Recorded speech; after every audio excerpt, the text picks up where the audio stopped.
वट सावित्री व्रत कथा। एक समय मद नामक देश में अश्वपति नामक परम ज्ञानी राजा राज करते थे। उन्होंने संतान प्राप्ति के लिए अपनी पत्नी के साथ सावित्री देवी का विधिपूर्वक व्रत तथा पूजन किया और पुत्री होने का वर प्राप्त किया। इस पूजा के फल से उनके यहाँ सर्वगुण संपन्न सावित्री का जन्म हुआ। सावित्री जब विवाह योग्य हुई तो राजा ने उसे स्वयं अपना वर चुनने को कहा। अश्वपति ने उसे अपनी पत्नी के साथ वर का चुनाव करने के लिए भेज दिया।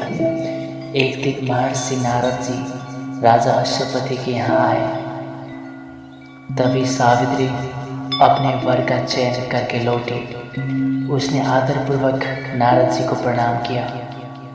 नारद जी के पूछने पर सावित्री ने कहा, राजा कुमुदसेन जिनका राज्य हर लिया गया है, जो अंधे होकर अपनी पत्नी के साथ वनों में भटक रहे हैं, उन्हीं के इकलौते आज्ञाकारी पुत्र सत्यवान को मैंने अपने पति रूप में वर्ण किया है। जब नारद जी ने सत्यवान तथा सावित्री के ग्रहों की गणना करने, उसके भूत वर्तमान तथा भविष्य को देखकर राजा से कहा, राजा तुम्हारी कन्या निसंदेह बहुत योग्य वर का चुनाव किया है। सत्वान गुणी तथा धर्मात्मा है। यह सावित्री के लिए सब प्रकार से योग्य है, परंतु एक भारी दोष है।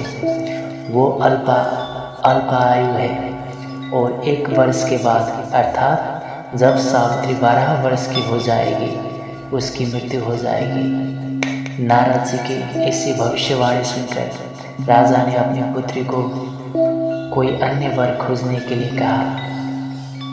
इस प्रकार सावित्री ने कहा, पिताजी, आर्य कन्याएं जीवन में एक ही बार अपने पति का चयन करती है। मैंने भी सत्यवान को मन से अपना पति स्वीकार कर लिया है।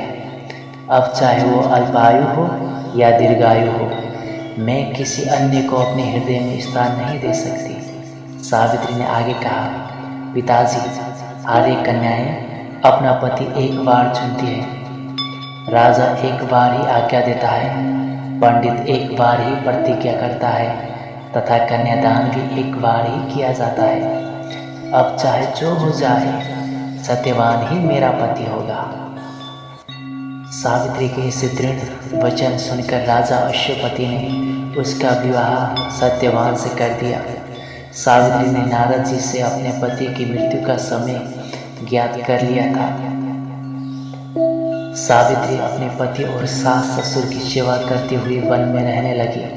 समय बीतता गया और सावित्री 12 वर्ष की हो गई। नारद जी के वचन उसके दिन प्रतिदिन परेशान करते रहे।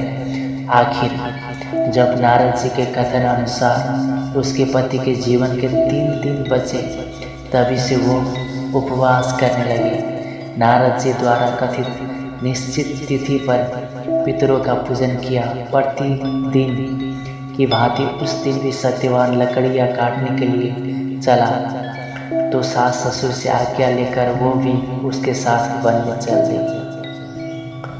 वन में सत्यवान ने सावित्री को मीठे मीठे फल ला कर दिए और स्वयं एक वृक्ष पर लकड़ियाँ काटने के लिए चढ़ गया। वृक्ष पर चढ़ते ही सत्यवान के सिर में असहनीय पीड़ा होने लगी। वो वृक्ष से नीचे उतर आया।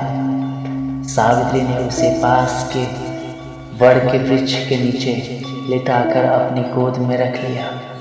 सावित्री का हृदय कांप रहा था। तभी उसने दक्षिण दिशा से यमराज को आते देखा। यमराज और उसके दूत धर्मराज सत्यवान के प्राण को लेकर चल दिए तो सावित्री भी उनके पीछे चल पड़ी। पीछा करती सावित्री को यमराज ने समझाकर वापस लौट जाने को कहा, परंतु सावित्री ने कहा, हे यमराज, पत्नी के पत्नीत्व की सार्थकता इसी में है कि वह पति का छाया के समान अनुसरण करे। पति के पीछे जाना ही स्त्री का धर्म है। पतिव्रत के प्रभाव से और आपकी कृपा से कोई मेरी गति नहीं रोक सकता है। यह मेरी मर्यादा है। इसके विरुद्ध कुछ भी बोलना आपके लिए शोभनीय नहीं है।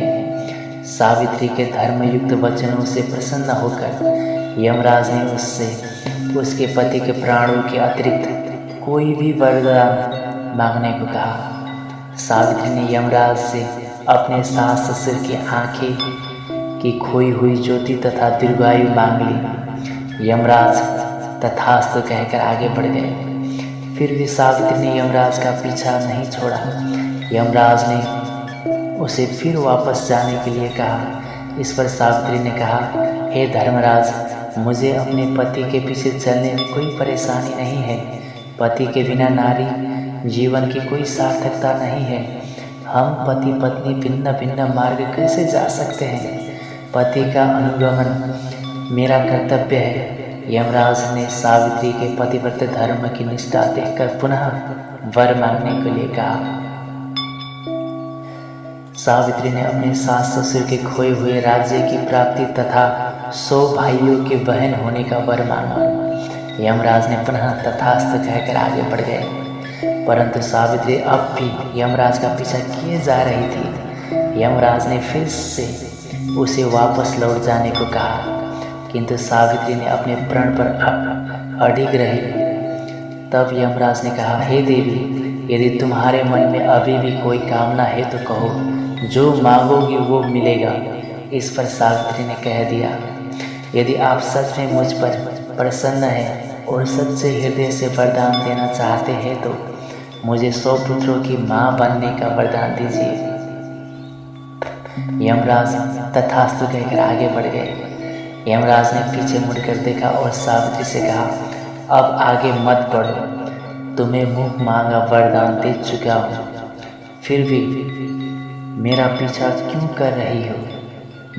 सावित्री बोली, धर्मराज, आपने मुझे 100 पुत्रों की माँ होने का वरदान तो दे दिया है, पर क्या मैं पति के बिना संतान को जन्म दे सकती हूँ? मुझे मेरा पति वापस मिलना ही चाहिए, तभी मैं आपका वरदान पूरा कर सकूंगी। सावित्री की धर्मनिष्ठा, पति भक्त और शक्तिपूर्ण वचनों को सुनकर यमराज ने सत्यवान के प्राण को मुक्त कर दिया। सावित्री को वर देकर यमराज अंतर ध्यान हो गए। सावित्री उसी वर वृक्ष के नीचे पहुंची जहां सत्यवान का शरीर पड़ा था। सावित्री ने प्रणाम करके जैसे ही वट वृक्ष की परिक्रमा पूर्ण की, वैसे ही सत्यवान के मृत शरीर जीवित हो उठा। दोनों हर्षातुर से घर की ओर चल पड़े। प्रसन्नचित्त सावित्री अपने पति सहित सास ससुर के पास गई। उनकी नेत्र ज्योति वापस लौट आई थी। उनके मंत्री उन्हें खोज चुके थे। कुमुदसेन ने पुनः अपना राज सिंहासन संभाल लिया था। उधर महाराज अश्वसेन 100 पुत्रों के पिता हुए और सावित्री 100 भाइयों की बहन। यमराज के वरदान से सावित्री 100 पुत्रों की माँ बनी। इस प्रकार सावित्री ने अपने पतिव्रत का पालन करते हुए अपने पति के कुल एवं पितृकुल दोनों का कल्याण कर दिया।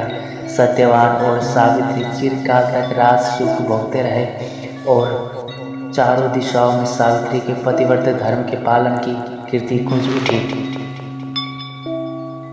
यह व्रत सौभाग्यवती स्त्रियों का मुख्य त्योहार माना जाता है। ये व्रत मुख्यतः ज्येष्ठ कृष्ण की अमावस्या को किया जाता है। इस दिन बरगद के वृक्ष की पूजा होती है। इस दिन सत्यवान, सावित्री और यमराज की पूजा की जाती है। स्त्रियां इस व्रत को अखंड सौभाग्यवती अर्थात अपने पति की लंबी आयु, सेहत तथा तरक्की के लिए करती हैं। सावित्री ने इसी व्रत के द्वारा अपने पति सत्यवान को धर्मराज से छीन लिया था। तो ये रहे वट सावित्री व्रत कथा। आपको ऐसा ही वीडियो देखना पसंद है, सुनना पसंद है तो हिंदू धर्म चैनल को सब्सक्राइब कीजिए। राधे राधे।